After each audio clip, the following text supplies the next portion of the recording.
Olá, 11 horas e 30 minutos pelo horário de Brasília. Hoje é sexta-feira, dia 3 de novembro de 2023. Esse é o Jornal do Empreendedor, segunda edição. Seja muito bem-vindo. Eu sou Sebastião Garcia e convido você para acompanhar comigo, a partir de agora, as principais notícias do dia. Sondagem da CNI mostra que acordo Mercosul-União Europeia é prioridade para mais de 75% da indústria. Festival gastronômico movimenta mais de 600 estabelecimentos Brasil afora com o tema A Alegria Está na Mesa. Há 35 anos, Feira Gestante, Bebê e Criança roda o país e dá oportunidade de negócio para pequenos empresários. Tudo isso e muito mais agora no Jornal do Empreendedor, segunda edição.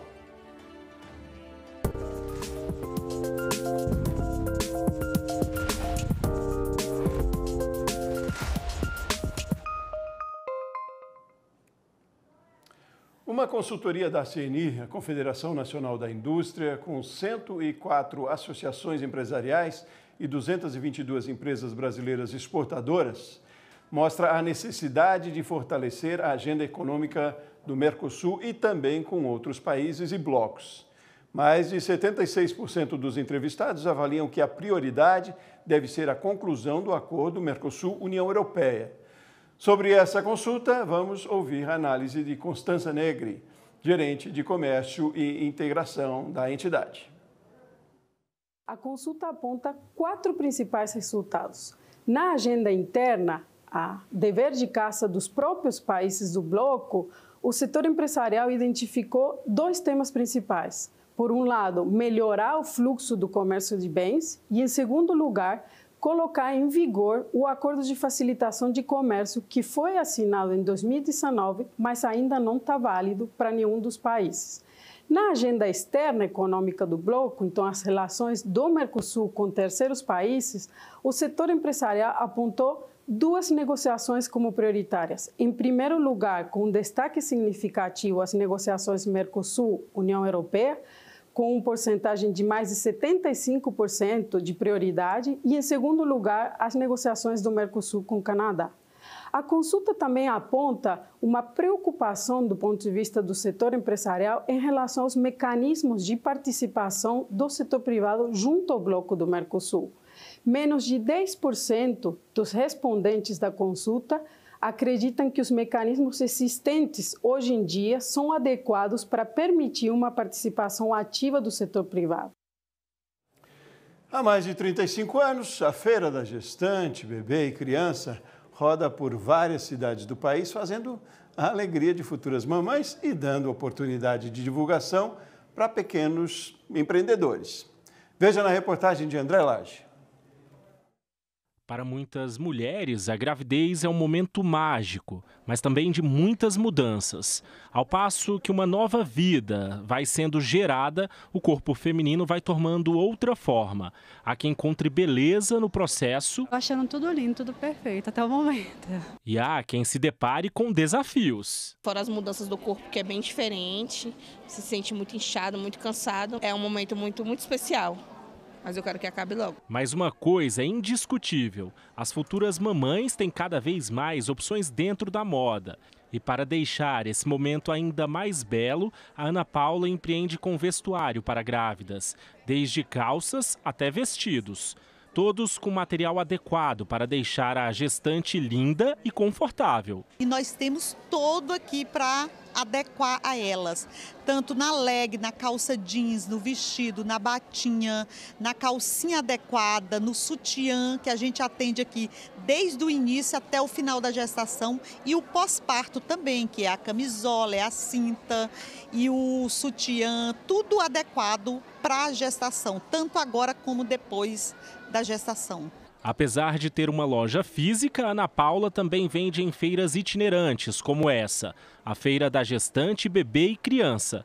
É uma forma de atrair novos clientes para o empreendimento. Consigo estar mostrando mais minha loja na feira por causa do público, o passante, e para mim é importante porque eu levo para minha loja o pós-feira. Eu acabo levando o meu cliente, que a minha intenção é essa, é levar o cliente para minha loja. Aqui pelos corredores também também é possível encontrar brinquedos, bolsas, itens de higiene, artigos de decoração para o quarto dos pequenos e, claro, não poderiam faltar as roupinhas dos tão esperados bebês.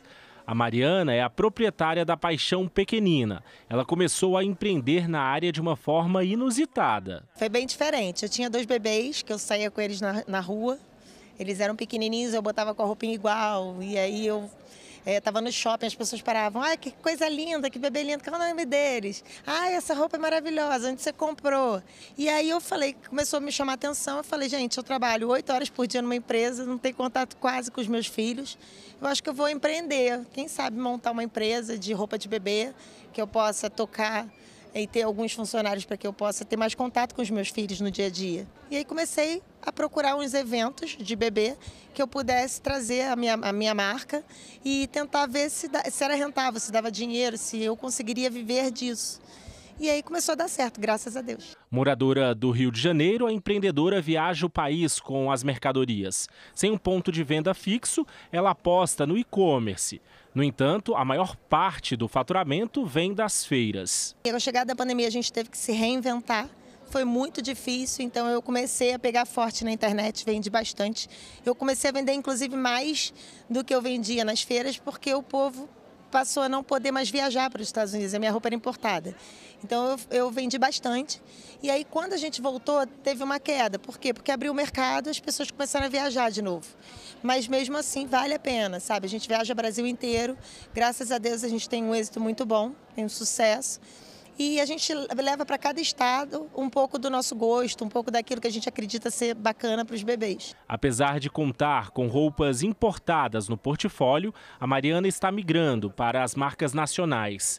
Na visão dela, a concorrência com empresas do mercado digital de outros países tem sido desleal. Porque eles trazem, assim, 10 vezes mais do que a gente e o nosso preço de importação é o mesmo que o deles. Então, a gente não tem preço para concorrer com eles. Então, por conta disso, a gente agora está testando novos nichos de mercado, estamos testando também algumas marcas nacionais e, graças a Deus, tem feito sucesso. Pois é, o desabafo da comerciante Mariana Pinto, que nós acabamos de ver aí, trata de um tema comum aos empreendedores, o CVM, que é o custo da mercadoria vendida, um indicador que possui características que variam de acordo com o segmento do negócio. Mas, de um modo geral, ele tem um teto. E aqui conosco no estúdio, para falar sobre esse assunto, eu recebo o economista e consultor financeiro Newton Marques. Newton, muito bem-vindo. Obrigado por aceitar o nosso convite. Eu agradeço esse honroso convite. Ótimo. Agora, a gente viu, né, a Mariana, nessa reportagem, ela buscou uma outra estratégia para poder vender mais, enfim, sair da concorrência. Agora, mais do que vender, é saber o quanto sobra, entre aspas, né? É isso que é o custo. Como se calcula o custo da mercadoria vendida? Então, para cada tipo de negócio, conforme você já falou, você tem uma forma de calcular. Ela, por exemplo, ela trabalha com comércio. Então, o que ela tem que ver? Ela tem que levar em consideração qual é o gasto que ela tem justamente comprando o material e o que ela vai pagar a instalação, vai pagar tributos, vai pagar pessoal. Então, é o que nós chamamos de, todas as vezes que algum empresário quer dizer se dá lucro ou prejuízo, ele tem que ver o faturamento, que é preço vezes quantidade, descontar dos custos. O que é o custo? É justamente, tem um chamado custo fixo e o custo é variável. O custo fixo é o inimigo de qualquer um. Por quê? Porque é o aluguel, entendeu? É você ter algum tipo de custo que ele não varia de acordo com o que você vende. Olha só. Então, isso daí é muito difícil. Já o custo variável, ele por si só é vendido. Por quê? Porque vai aumentando a venda e então se paga. Então, uma embalagem é uma comissão que é dada para o funcionário. Se ele tiver um salário fixo, o funcionário, ele passa a ser custo fixo. Então, ela tem que considerar, se tem um tributo, o tributo é em função do que é vendido. Então, é um custo variável. Agora, tem tributos que têm que ser pagos religiosamente. Então, entra no custo fixo. Então, ela tem que levar em consideração tudo isso e de acordo com o período. Não adianta dizer que vai começar desde do início do negócio, não. É um mês, é 15 dias. Se pudesse calcular diário, esse seria o ideal, mas ninguém tem tempo para fazer isso. Então, às vezes, eles trabalham com algum tipo de ferramenta que é vendido para pequenos empresários, que já dá É só você jogar lá quanto que é a mercadoria que você pagou, o custo da mercadoria que é comprada. Você joga ali todos os demais custos, que é justamente a tributação, pessoal, o aluguel, né? A embalagem, né? O deslocamento de frete. Se botar tudo aquilo ali, ele já te dá já o valor. Se a pessoa não tiver isso, ela vai ter um trabalho a mais. Então, ela vai ter que diferenciar sempre de que custo fixo e custo variável. São muitos elementos, né? É fácil confundir ou talvez não entender da importância, porque quando se pensa que está vendendo muito, não necessariamente está ganhando muito. Isso, Tem gente que fala assim, o meu faturamento está sendo de 50 mil. Aí você vai ver os custos, dá 40. Então, você ganhou 10 mil. Então, mas há um percentual mínimo que se deve estabelecer como sendo o custo da mercadoria para que você tenha uma margem decente? Isso, estabelece como algum consenso que 70% do custo, caso contrário, você não consegue descontar aluguel e o lucro, entendeu?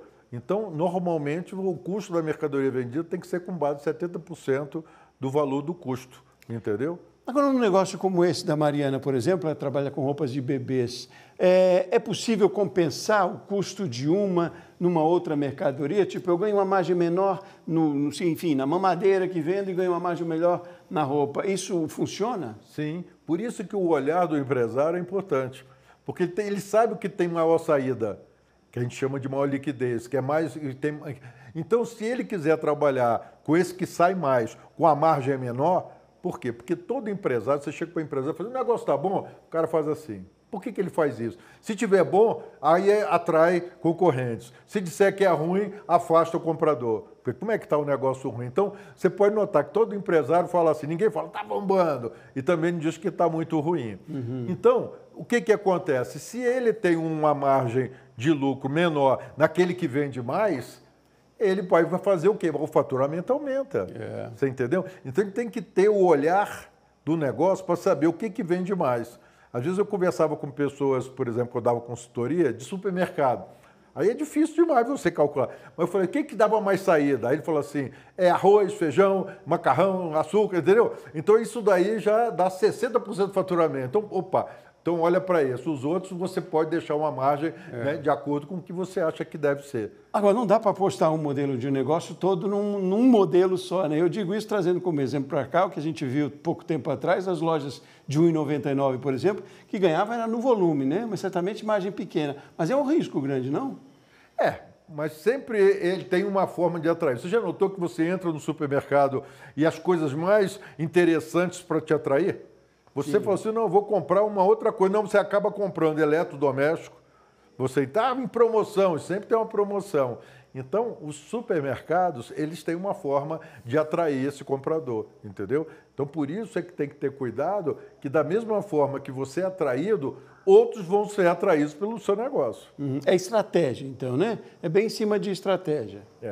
E, normalmente, você pode notar que as pessoas que gerenciam são aqueles que são os executivos da empresa, quando, na verdade, não tinha que dizer. Quem justamente comanda não pode justamente executar. Olha só, o dirigente não é aquele que executa, mas, infelizmente, você não dá para você pagar uma outra pessoa. Então, você tem que fazer as duas coisas. É como se você cruzasse uma bola e fosse cabecear. Você imagina que dificuldade? Qual é o sinal de que a gente percebe que está fazendo errado esse custo aí da mercadoria, que ainda dá para recuperar, talvez, para que o negócio não deslanche perda, né? Isso daí sempre é quando aqueles estão tomando dinheiro emprestado, ou seja, trocando o almoço pela janta. Quando você começa a avançar no crédito, avançar em algum tipo de recurso que não é do recurso próprio, isso é sinal de que tem que acender a luz vermelha. Por quê? Porque está tendo prejuízo. Que ninguém que tenha lucro vai querer tomar dinheiro para justamente gerar a sua mercadoria. Agora, Nilton, nesse processo, a venda a gente pode dizer que é algo incerto. A compra, eu digo compra de fornecedor, é algo já mais certo e necessário.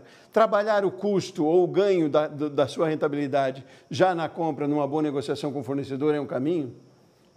Mas você tem que olhar para os seus concorrentes. Infelizmente, os empresários não olham para os seus concorrentes. Eu sempre costumo dizer, Às vezes, quando eu vou comprar em alguma loja, ele fala, se você encontrar mais barato, você volta aqui. Eu vou comprar em outra loja, passo na frente dele para ele ficar na dúvida, mesmo se for o mesmo preço. Então, as pessoas têm que ter esse hábito de saber que se tem alguém que está vendendo o mesmo produto, ele vai ter que procurar para ver como é que o concorrente está fazendo, como é que ele está chegando. Aí fala assim, ele está vendendo muito baixo, então não está pagando imposto. Está sonegando, que também tem isso. Está pagando funcionário muito baixo. O aluguel é muito... Entendeu? Alguma coisa, não tem segredo, milagre de um com o mesmo produto ser com preço diferente do outro. Atento ao mercado. Newton Marques, economista e consultor financeiro, obrigado pela sua participação, por seus esclarecimentos aqui para a gente. Eu que agradeço o convite, estarei sempre à disposição. Muito bem. Seguimos. No próximo bloco, o governo de São Paulo abre inscrições para a última turma do curso de combate à violência contra as mulheres em bares e restaurantes. Nós voltamos já já.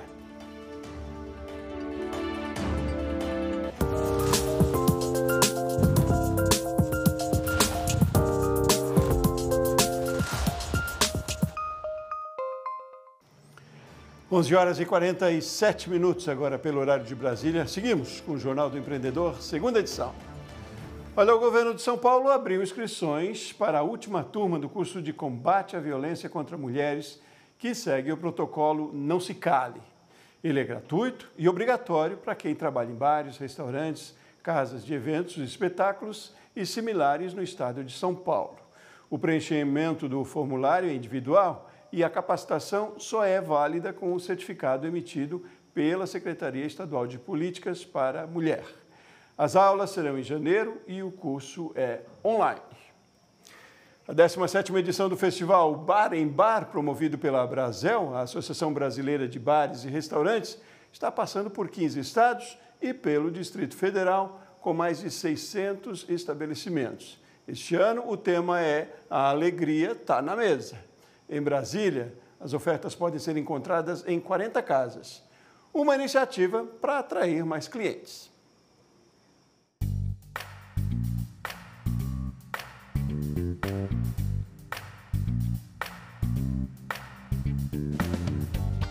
A culinária japonesa tem agradado cada vez mais o paladar dos brasileiros. E para deixar a boca dos amantes desse tipo de comida salivando, apresento essa entrada chamada Bendito Petisco. Camarões empanados com flocos de arroz acompanhado com geleia de maçã verde levemente picante. É de dar água na boca, né? Ele está no cardápio do restaurante Bendito Sushi em Brasília. A iguaria foi escolhida pela proprietária do estabelecimento para participar do Festival Gastronômico de Bar em Bar. A nossa ideia foi trazer algo diferente do nosso cardápio que se enquadrasse na proposta do festival. Então, nosso profissional ele criou um prato de camarão empanado, que traz o salgado do camarão com a mistura do doce da geleia de maçã verde, que fica um sabor bem interessante. O festival, com o tema Alegria Tá na Mesa, realizado pela Associação Brasileira de Bares e Restaurantes com o apoio Sebrae DF, tem o objetivo de estimular a criatividade dos chefes de cozinha, além de atrair novos clientes para os estabelecimentos. Parceria que veio em boa hora para o casal de empreendedores. Eles atuavam apenas como delivery, mas há 2 meses montaram esse espaço para refeições no local. E agora a gente tem a opção de receber o cliente na nossa mesa. Então, ter a parceria com a Brasel nos dá a oportunidade de divulgar o nosso negócio. Da culinária japonesa à italiana, essa diversidade gastronômica é uma das características do Festival de Bar em Bar, que acontece há 17 anos no país. A Casa Baco, um restaurante que mescla pratos típicos da Itália com ingredientes regionais do Cerrado, também está participando do evento.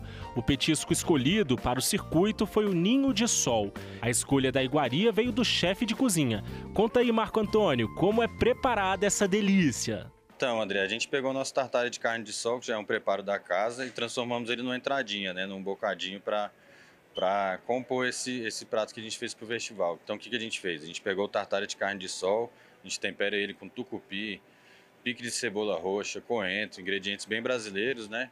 A gente fez uma base crocante de macarrão para trazer uma crocância ali para o prato. A gente bota esse tartar em cima desse macarrão crocante, finaliza com a óleo que a gente chama de tucuqui, que é com óleo de piqui e tucupi.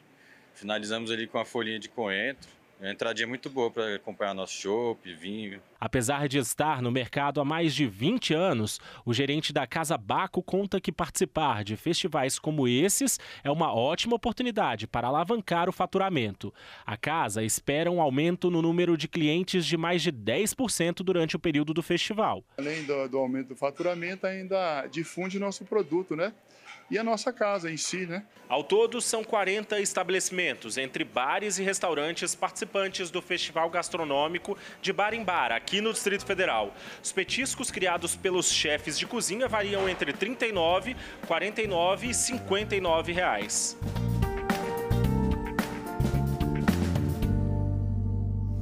Pois é, para os clientes que frequentam esses festivais, são pratos saborosos e preços mais acessíveis, né? Mas e para o dono do bar e do restaurante? Como ele pode avaliar o impacto dessas iniciativas? André Coelho, coordenador de projetos da Fundação Getúlio Vargas, explica para a gente. Oi, André, bom dia, tudo bem? Bom dia, Sebastião. Prazer estar aqui novamente. Ótimo, todo nosso. Ô, André, como é que você avalia, então, esses festivais e a participação deles também? Pois é, como você falou, Sebastião, o festival é muito interessante, né, do ponto de vista da demanda, né, do cliente, né, que tem essa oportunidade de participar. Mas eu acho que para os empresários também é uma oportunidade especial. Eu vou citar aqui 3 pontos que eu acho que são muito importantes para os empresários terem atenção. O primeiro já está na reportagem relacionado à venda, né? Ou seja, obviamente você tem um aumento de vendas durante aquele período, você pode melhorar até um pouco a sua margem de lucro, né? Porque esses produtos aí, na verdade, você acaba agregando valor. A reportagem mostrou bem claramente uma entrada que eles já tinham como prato, ele transformou em entrada, então ele usa, na verdade, uma quantidade menor e faz digamos assim, uma composição de sabores diferentes, então ele agrega valor colocando esses sabores, mas a quantidade de produto que ele usa é menor, então ele pode aumentar um pouco a margem de lucro aí, especificamente falando da venda. O segundo ponto que eu acho que é importante é a questão do marketing e da promoção, porque esses festivais gastronômicos fazem com que você gere um esforço de promoção, né? Você é promovido automaticamente pelo seu próprio restaurante, pela sua página no Instagram, na internet, mas também o festival acaba criando um fator de promoção também especial e atingindo, por exemplo, o Sebrae participando diretamente. A rede do Sebrae é muito grande, ela espalha aquele festival pelo Brasil inteiro. Esse festival pode... obviamente ele muda de uma região para outra também, então quando ele está naquela região, seu restaurante é promovido de uma forma diferente. Isso é uma questão importante, é um custo que você não tem, né? Você tem uma parceria ali, que você acabou fazendo uma cooperação, uma parceria com o festival gastronômico, você tem menos custo e maior amplitude no seu marketing. Pois é. E o terceiro... Desculpa. Diga, não, siga. O terceiro ponto é a questão da economia local, né? Da regionalização ali. Quando você faz um festival desse, você cria produtos diferentes, você cria produtos regionais, que aí, obviamente, incentivam a economia local, incentivam pessoas para irem para aquele festival regionalmente, e você acaba ampliando, ganhando novos clientes, ampliando a sua capacidade de alcance, né, do seu produto. Pois é, nesse sentido que eu ia dizer, quase que te interrompi ali, mas era isso, a gente, enquanto consumidor, acaba frequentando lugares que não conhecia e gera fidelização também, né, André? Sem dúvida, exatamente. Esses festivais, a gente tem sempre que ter em mente que o festival, apesar de ele acontecer numa cidade, ele tem todo um impacto regional, né? Então, ele gera impacto direto ali naquele restaurante, mas ele gera impactos indiretos em outras cadeias que fornecem para aquele restaurante. Ele é anunciado regionalmente, então novas pessoas vêm conhecer o seu restaurante, vêm conhecer aquele prato. Então, isso faz com que haja um movimento significativo na economia local, né? É um motivo de aprendizado também, cada vez mais, por mais experiente que o restaurante seja, no caso, no Festival Gastronômico, é sempre um motivo de aprendizado e de novos relacionamentos com a economia local. Os benefícios são bem evidentes aí, né, André? E é claro, é um trabalho, uma iniciativa bastante profissional também. Mas eu diria, qual é a preocupação, a orientação, o cuidado que tem que ter para se participar de um evento desse? Eu digo, é uma gestão bem feita, a qualidade tem que ser ainda mais priorizada, talvez, porque ali é um cartão de visitas que também você abre, né? Para que essa oportunidade seja efetiva de resultado, né, André? Quais os cuidados, você diria, para quem está pensando em começar e que talvez, enfim, não tenha ainda assim tanto condições, esteja imaginando que seja só para grandes restaurantes ou grandes empresas. É para todo mundo, mas tem alguns critérios e cuidados que é preciso observar, né? É verdade, você tem toda a razão. Eu acho que a primeira questão é você tem que ter atenção ao tamanho do seu investimento, né? O quanto você realmente pode dispor para participar daquele festival, as parcerias que você pode alcançar com o Sebrae, com outros patrocinadores do festival, por exemplo, o que você pode alcançar, por exemplo, de parcerias de publicidade, que você não precise colocar o seu recurso ali, talvez essa parceria já faça isso por você. E acho também que uma coisa importante é a sua criatividade, né? Você pequeno ou grande, você gastar o seu tempo num produto criativo, no caso no festival gastronômico, num prato criativo, num prato que possa ser regional, que traduza o que você tem de conhecimento especial para aquele prato, e que você possa ali entender qual é a sua margem de lucro e fazer um pouco dessa composição, ter uma receita melhor com aquele prato específico, mas também ter uma promoção do seu restaurante por meio daquele festival e daquele prato que você criou. André Coelho, coordenador de projetos FGV, obrigado pela sua parceria mais uma vez. Bom fim de semana, André. Sempre um prazer, um bom final de semana para todos, um bom dia. Muito bem. Seguimos, estão abertas até o dia 26 deste mês as inscrições para a chamada pública que vai selecionar e apoiar financeiramente 10 ambientes promotores de inovação. O objetivo é mapear entre 300 e 500 tecnologias inovadoras aptas à internacionalização. E elas serão inseridas em uma plataforma internacional para criar negócios e relacionamentos com parceiros e potenciais investidores estrangeiros. A iniciativa é do Sebrae, em parceria com a CNI, a Confederação Nacional da Indústria. Bom, e assim a gente termina essa edição do Jornal do Empreendedor, mais notícias ao vivo aqui de Brasília, na edição das 7h30 da noite. Uma ótima tarde para você, ótimo fim de semana também e até mais.